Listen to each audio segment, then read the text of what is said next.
दोस्तों, आज की कहानी हमें दीपक जी ने भेजी है जो गरियाबंद से हैं। दोस्तों, अगर आप भी अपनी कहानी हमें भेजना चाहते हैं तो नीचे डिस्क्रिप्शन में हमारा ईमेल आईडी और हमारा व्हाट्सएप नंबर दिया है।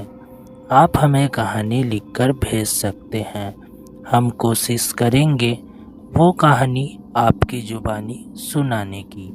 तो दोस्तों, आइए शुरू करते हैं आज की कहानी दीपक जी की ही ज़ुबानी। दीपक जी बताते हैं, यह कहानी एक भयानक जंगल की है।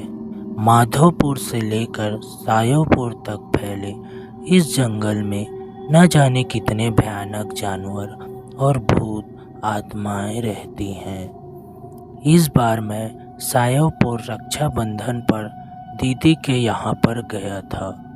वहाँ के लोग उस जंगल के बारे में बताते रहते हैं। इस जंगल में आत्माएं भूत प्रेत रहते हैं, तो मुझे तो वैसे भी भूत प्रेतों पर विश्वास है, शायद आप लोगों को भी हो। मैं 15 अगस्त को अपने जीजा जी के कॉलेज गया था।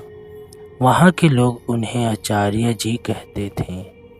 15 अगस्त को प्रोग्राम ख़त्म होते ही हम लोग जाने ही वाले थे कि वहाँ के पड़ोसी ने उन्हें घर पर चाय पीने को बुलाया। तब हम लोग उनके घर चाय पीने गए। ऐसे ही बातें हो रही थी, तब उन्होंने अपनी आप बीती कहानी बताई। अभी कुछ दिन पहले मेरे बेटे राजीव के साथ ऐसी घटना घटी है कि आपको क्या बताएं। राजीव के पिताजी ने बताया, एक दिन मेरी तबीयत खराब हो गई थी। तब मैंने राजीव को जंगल से बकरियों के लिए चारा लाने को भेजा। राजीव वैसे तो कभी कभी जंगल जाता था, पर वह हमेशा काम से जी चुराता था। पर आज उसे मजबूरी में जंगल जाना पड़ा। वो रास्ते में चलता गया। उसे कहीं भी पास में चारा नहीं मिला, क्योंकि पास के सारे पेड़ पहले से बकरियों के लिए कट चुके थे। वो जंगल के और अंदर चला गया।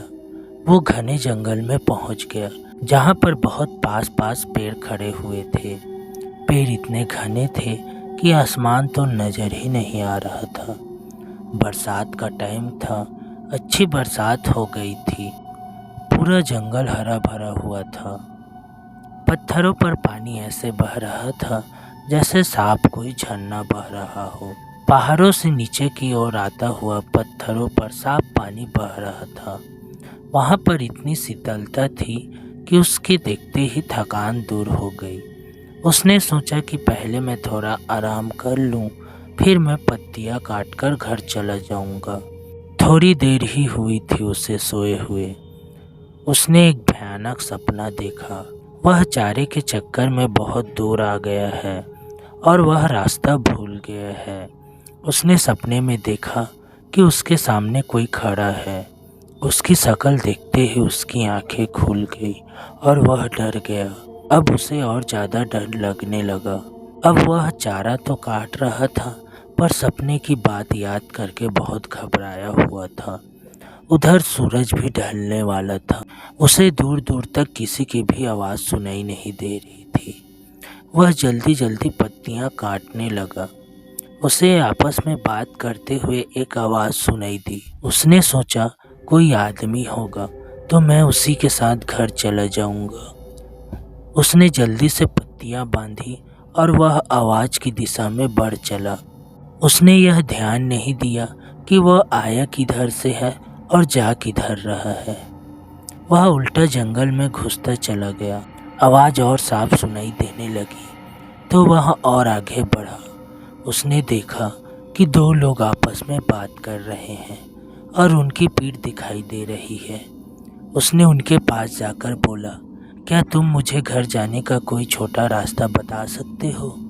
इतना कहते ही वो दो लोग उसके सामने से ऐसे फुड़ हुए जैसे वहाँ कोई था ही नहीं। यह देखकर वह बेहोश हो गया। जब उसे होश आया तो वह क्या देखता है कि वो सपनों वाला आदमी उसके सामने खड़ा है। बड़ी बड़ी लाल आंखें, दांत बाहर निकले हुए, ऊपर से नीचे तक इतना भयानक कि वह डर गया और पागल सा होकर भागने लगा। उसने देखा कि एक भालू उसकी ओर भागता हुआ आया और उसके ऊपर झपटा। उसे लगा कि अब नहीं बचने वाला। वह एकदम से बैठ गया। वह भालू ऊपर से निकल गया और नीचे गिरते ही एक राक्षस बन गया। उसके गाल पिचके हुए, हाथ टेढ़े और पैर उल्टे, लंबी दाढ़ी और दांत होठ काट कर बाहर निकले हुए। राजीव तो बस उसे देख रहा था, पर उसके होश ठिकाने नहीं थे। वह वहीं पर गिर पड़ा। इधर घर वाले को चिंता हो रही थी कि अंधेरा हो गया, राजीव अभी तक क्यों नहीं आया। उसके बड़े भाई ने कहा कि अभी आता ही होगा। सब लोग जब इंतजार करके थक चुके थे तो उसके भाई को लगा कुछ तो गड़बड़ है। कुछ लोगों ने कहा चलो ढूंढते हैं, क्या पता इतने बड़े जंगल में कहाँ क्या हो गया होगा। सब लोग लाठी भाले टार्च लेकर उसे ढूंढने निकल पड़े।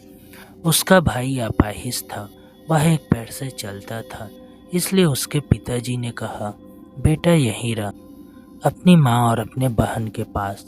हम लोग कुछ खबर होगी तो बताएंगे। पूरी रात जंगल में ढूंढते हो गए, पर उसका कुछ पता नहीं चला। जहाँ तक वो लोग जाते थे वहाँ तक सारा जंगल छान मारा, मगर राजीव का कोई पता नहीं। लोगों ने कहा कि अभी घने जंगल में जाना ठीक नहीं है, अभी सुबह होते ही चलेंगे। अभी 4 बजे हैं, अभी 1 घंटे में सुबह हो जाएगी। सब लोगों ने वहीं बैठकर सुबह का इंतजार करने लगे। थोड़ी देर बाद सुबह हो गई। सब लोगों ने कहा चलो अब चलते हैं।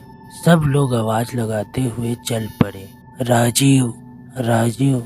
पर राजीव बेचारे का भूख प्यास के मारे हालत बुरी हो गई थी। वह सुध-बुध खो बैठा था। 2 दिन हो गए, राजीव का कहीं पता नहीं चला। अब सब लोग परेशान थे। उधर राजीव का भाई बहुत परेशान था। बेचारा कुछ कर तो नहीं सकता था। वहां जाकर अपने सामने खड़े हुए नीम के पेड़ के नीचे बैठ गया और कहने लगा मेरा भाई आएगा, मेरा भाई आएगा। वह कहे जा रहा था। दोस्तों, उस नीम पर वह रोज सुबह दूध चढ़ाता था। उसे अपने देवता का निवास मानता था। इधर उसके भाई की पुकार सुन के उनके देवता निकल पड़े। उधर रात हो गई थी और राजीव को उन भूत प्रेतों ने घेर रखा था। वहां पर इतने भूत प्रेत एक साथ थे, किसी ने सपने में भी नहीं सोचा होगा। किसी की गर्दन अलग, कोई बिना आँख का, कोई ढांचा चारों तरफ तांडव कर रहा था। ऐसी तरह तरह की आवाजें निकल रहे थे। सारा जंगल उनकी आवाज से गूंज रहा था। राजीव को ऐसा लग रहा था कि अब वो बचने वाला नहीं है, यह लोग मुझे मार डालेंगे। वह इतना डरा हुआ था कि रो रहा था। अचानक घोड़ों के पैरों की आवाज आई। सब लोग एकदम से शांत हो गए। इधर सब लोगों ने आस तोड़ दी कि अब हमें राजीव नहीं मिलेगा। सब लोग वापिस आ गए। सारे घर में मातम सा छा गया। इधर किसी ने कहा कि बाबा को बुलाओ और पता कराओ कि वो अभी तक जिंदा है कि नहीं।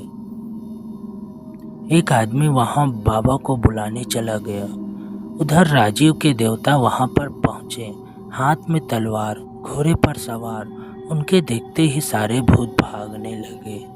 उन्होंने एक एक को पकड़ पकड़ के ऐसे मारा जैसे कोई हीरो फिल्मों में विलन को मारता है। एक योद्धा सबको काट देता है।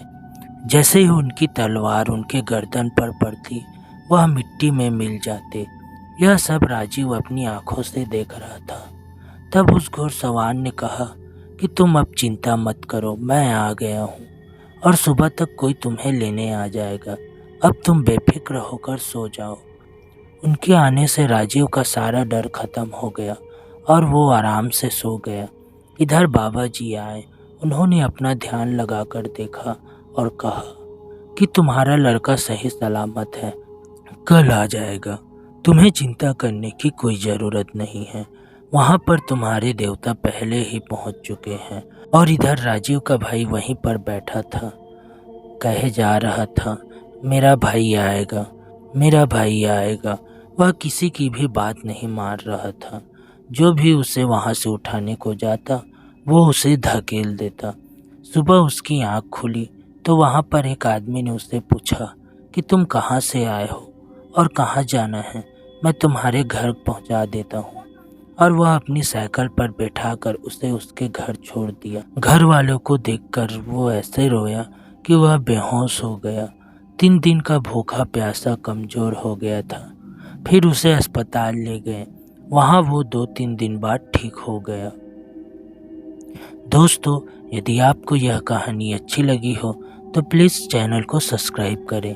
सब्सक्राइब करने के साथ ही बेल आइकन दबा के ऑल पे क्लिक करें, ताकि जब जब मैं नई कहानी डालूं वो आप तक पहुंच जाए। दोस्तों, मिलते हैं एक नई कहानी के साथ। तब तक के लिए अपना ध्यान रखिएगा।